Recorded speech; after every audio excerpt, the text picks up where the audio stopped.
Setan dalam Islam. Setan dalam Islam merupakan salah satu makhluk yang diciptakan oleh Allah. Pengetahuan tentang setan diperoleh dari Al-Quran maupun hadis. Setan memiliki karakteristik yang berbeda dari jin dan iblis. Ketetapan yang berlaku bagi setan adalah sebagai golongan yang menjadi penghuni neraka. Setan dapat menjelma menjadi manusia dan dapat merasuki tubuh manusia. Tempat tinggal setan di antaranya di pasar dan kandang. Setan ditugaskan untuk menggoda manusia untuk melakukan kejahatan dan kemaksiatan. Salah satu pendapat dari para pakar keislaman mengemukakan bahwa setan merupakan potensi negatif dari manusia. Setan dijadikan oleh Allah sebagai ujian bagi manusia dalam beribadah. Setan merupakan salah satu jenis makhluk yang pengetahuan tentangnya disebut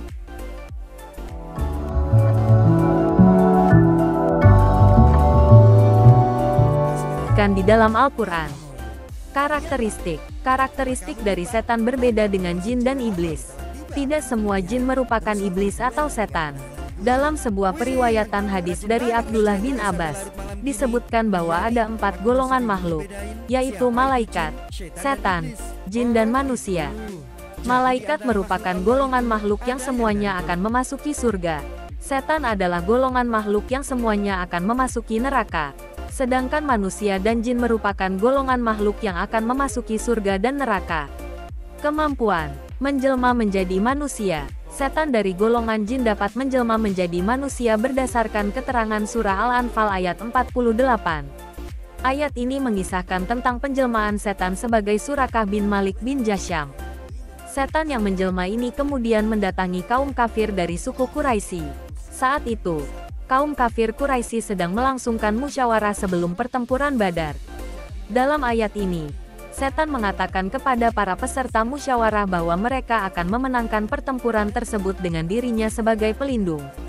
Menyentuh dan merasuki manusia. Kemampuan setan untuk menyentuh manusia dijelaskan dalam surah Al-Baqarah ayat 275. Kata yang digunakan dalam ayat ini adalah almas, yang berarti menyentuh. Kemudian terdapat kalimat, yataqobatuhu, yang berarti merasuki. Kemampuan setan untuk merasuki manusia juga diterangkan dalam hadis riwayat Imam Bukhari nomor 3281 dan Imam Muslim nomor 2175 dalam Muttafaqun alaih. Hadis ini menerangkan bahwa setan dapat menyusup masuk ke dalam pembuluh darah manusia. Selain itu, setan dapat pula menyusup masuk ke dalam otak manusia dengan memberikan keburukan perasaan. Tempat tinggal, pasar. Salah satu tempat tinggal setan adalah di pasar. Keterangan ini diperoleh berdasarkan periwayatan hadis dari Salman Al-Farisi dalam Sahih Muslim pada hadis nomor 2451. Hadis ini berisi anjuran untuk tidak menjadi orang pertama yang memasuki pasar dan orang terakhir yang meninggalkan pasar. Ini disebabkan pasar merupakan tempat berkumpul bagi setan. Nabi Muhammad mengatakan bahwa pasar merupakan tempat yang buruk karena di dalamnya banyak terjadi perbuatan-perbuatan buruk. Beberapa di antaranya ialah kecurangan, penipuan, transaksi riba, sumpah palsu, menyalahi janji, dan lupa dengan Allah. Kandang merupakan salah satu tempat tinggal dari setan. Keterangan ini diperoleh dari hadis yang diriwayatkan dari Imam Muslim. Dalam hadis ini, jenis kandang yang dimaksud oleh Nabi Muhammad adalah kandang unta. Nabi Muhammad menetapkan larangan untuk salat di kandang. Peran setan dari golongan jin adalah untuk menyesatkan manusia. Keterangan mengenai hal ini disebutkan dalam surah Al-An'am ayat 128. Ayat ini berisi dialog antara Allah dengan setan dari golongan jin. Dalam ayat ini terdapat pengakuan dari golongan manusia yang disesatkan oleh setan. Kesesatan ini dalam bentuk saling memberikan kesenangan yang bersifat duniawi. Peran setan tercapai dengan terperdayanya manusia sehingga mereka sama-sama menjadi penghuni neraka. Pengertian yang mirip tentang hal tersebut terdapat dalam surah Saba, ayat 40-41. Kesamaan antara manusia dan setan digambarkan dalam bentuk taklif. Sudut pandang, pakar Islam.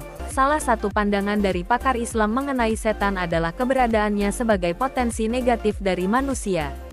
Kedudukan ini sama dengan jin dan berkebalikan dengan malaikat.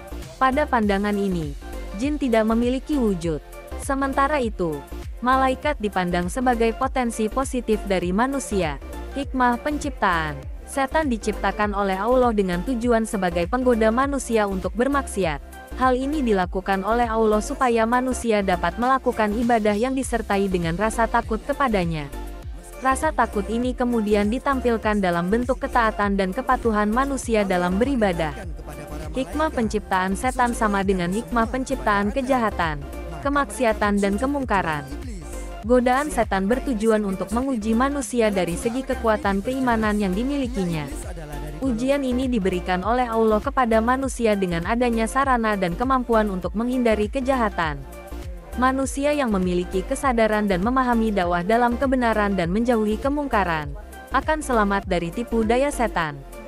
Terima kasih sudah menonton. Jangan lupa untuk like, komen, share dan subscribe.